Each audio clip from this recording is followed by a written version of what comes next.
Tonight, coming to you from the middle of the world, the one and only, from Telesur Studios in Quito, Ecuador, it's our privilege and our pleasure to introduce you to Andrew Self. There is now compelling evidence to say that humanity's impact on the globe has moved us into another geological era. We've been in the Holocene era for about 12,000 years. And now, according to scientists, we're moving into the Anthropocene era, or the era of us, essentially. Why? Well, part of it's because we're leaving so much stuff around. Each year we're producing about 300 million tons of plastic. Of all the concrete produced in the world, half of it was produced in the last 20 years.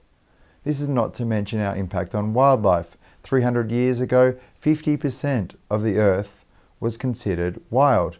Now this is 25% and decreasing, not to mention the increasing rates of extinction of animals.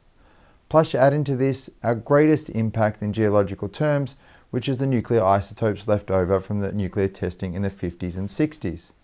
So essentially what all these new reports are saying is that, well, everything's worse than we thought it was, which is pretty bad considering before we all thought we were going to destroy the planet. So I guess you've got to put the blame somewhere, right? And so the best way to blame things is let the rich blame the poor, because it can't be the rich's fault for all these things. It must be all those poor people, right?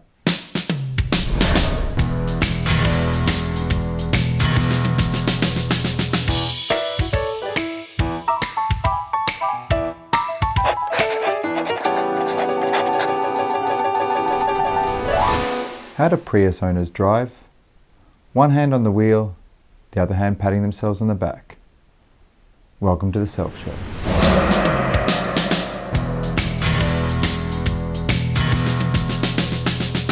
Check out these photos.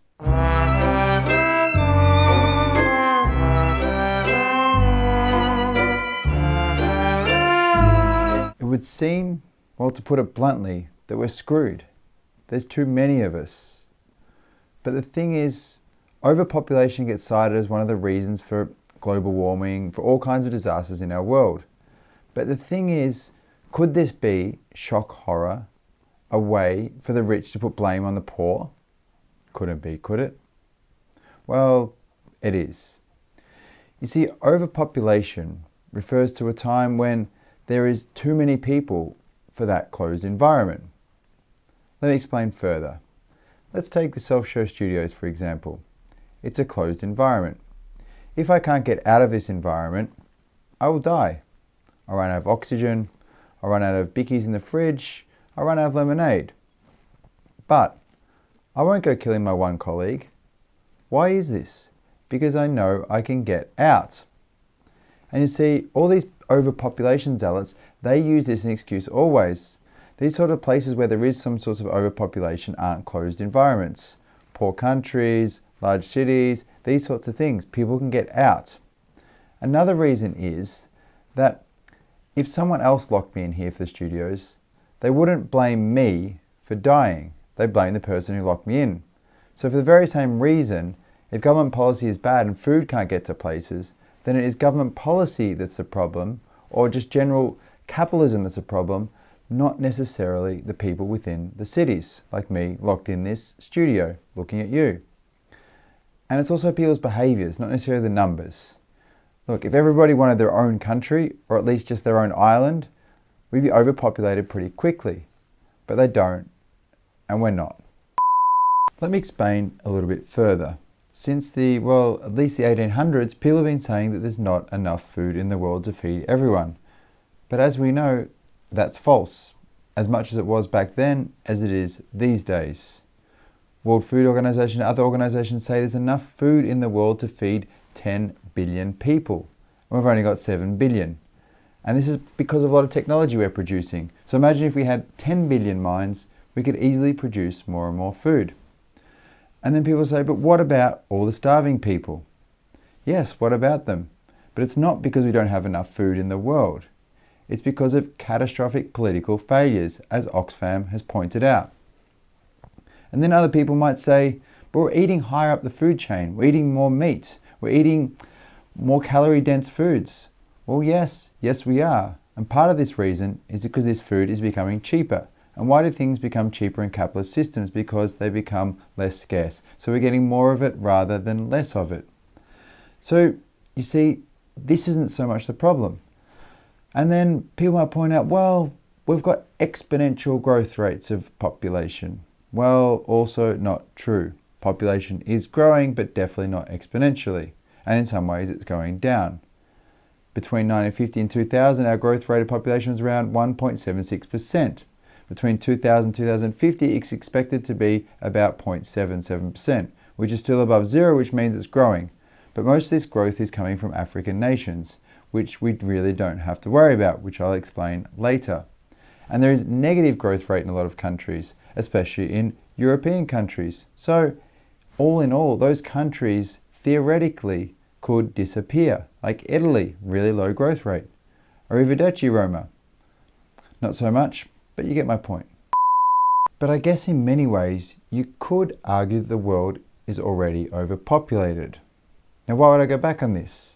The thing is, it's already overpopulated because of the way we are able to consume and plunder the planet like no one else. I'm talking about we in the West. So it's not really those people in Africa we have to worry about. And the people pushing this overpopulation thesis are often post-reproductive white men. They're like, well, I can't have a baby. I'm too rich. It can't be me. It must be someone else who's young and has babies and lives in a poor country, right? This guy, James Lovelock, who's actually a brilliant scientist, is one of those ones pushing it, saying that climate change and overpopulation are inherently linked, when really they're not. Most research will show that the problem is that countries where there is huge growth, there is not so much growth in carbon dioxide emissions, like sub-Saharan Africa. Compare this to countries where there's not so much growth in population, like the United States, only about 4% growth in population, but it accounts for 14% of the carbon dioxide emissions. Take this even further into account, is that a lot of the people who are living in these countries where there is huge population growths are people that are not contributing to carbon dioxide emissions whatsoever. They're the urban and rural poor. A lot of them actually have negative carbon footprint because they're recycling out of rubbish bins. People who sleep on the streets pretty much don't produce any carbon emissions whatsoever. Add this into the fact that a lot of the carbon dioxide emissions from countries like Nigeria are produced from gas flares, which is sourced for oil, which is sourced for our cars and our industry in the West. So it's not really those poor Africans we should be worried about. We should be looking at ourselves. And while there is a weak correlation between global warming and population growth, there is an extremely strong correlation between global warming and wealth. You see, recently I've been looking into buying some super yachts. Well, not really, but I thought maybe I needed to find a place I could entertain rich donations to. Anyway, don't worry about it. So I went out and checked one. It was not so bad, but the thing is, this one only used 750 litres of fuel per hour. It's not really going to impress any lords. This next one, the Overmarine, I could probably rock up to Brighton and it would be okay. It uses about 850 litres of fuel per hour. But my favourite is made by Wally Yacht Makers in Monaco. I guess it's sort of how many Wallies just makes you feel powerful. Anyway. This particular yacht uses 3,400 litres of fuel per hour. That's nearly a litre of fuel a minute. This means that you're looking at about 31 litres per kilometre.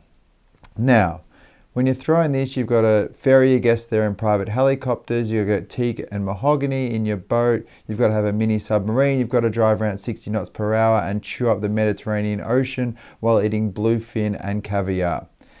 You see, this kind of behaviour is what's ruining our world, not so much some people in Africa. Then I popped down to the Thames. I wanted to go for a swim. There's a lot of the rich down there on the South Thames who heat up their swimming pools year round. That costs them about $6,000 of fuel per month, just so they could lie around and look at the stars. These guys are the Wallies. See, if everyone lived like these rich wankers, I mean bankers, then, well, the world would be screwed. So it's not really the African peasantry we should be worried about, it's these guys. The ultra-rich have the very good manners not to breed so much, so that other ultra-rich people can't put the blame on things. Not too long ago, the Sunday Times released an article saying that a billionaires club is going to help curb population to try and stop global warming. This ultra-billionaires club was going to get together to fight one of the great threats of the industrial, economic and social world, according to them. In other words, the really rich people were going to start telling that it was the really poor people's fault for all of our problems. I was going to put a joke here, but well, you can't even really deep satire, can you? And then James Lovelock and David Attenborough and a whole bunch of other rich, usually white guys, got together and formed the Optimum Population Trust. In essence, they're saying we need to curb population by telling poor people, you guys need to stop breeding. I would prefer to see an organisation that tells the rich that they need to stop doing what they're doing rather than telling the poor to tell them what to stop doing. Unfortunately, this organisation doesn't even exist. And then people might point out, well, if we do have economic growth, then poor people will eventually consume more, and therefore we're kind of screwed because there is a lot of people. But the problem is the way the rich consume the resources and the fact that the wealth doesn't even trickle down anywhere is that they're not going to get any piece of the pie, so they're probably going to remain poor, so that's the least of our problems. What we have noticed is, though, that overconsumption is a problem, and overconsumption happens in richer countries where there's less breeding, less chance of population growth. So it's not really population growth that's driving this whatsoever. And so to not realise this link between global warming and wealth and consumption rather than looking for putting the blame on population is just paternalism, whereas the rich telling the people who are poor what to do and it's their fault. Not good enough.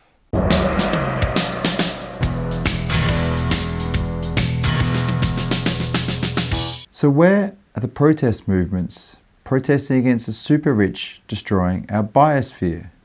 Where's the direct action against super yachts and private jets? Where is the class warfare? We need to name the problem. It's not sex and breeding, it's money. It's not the poor, it's the rich.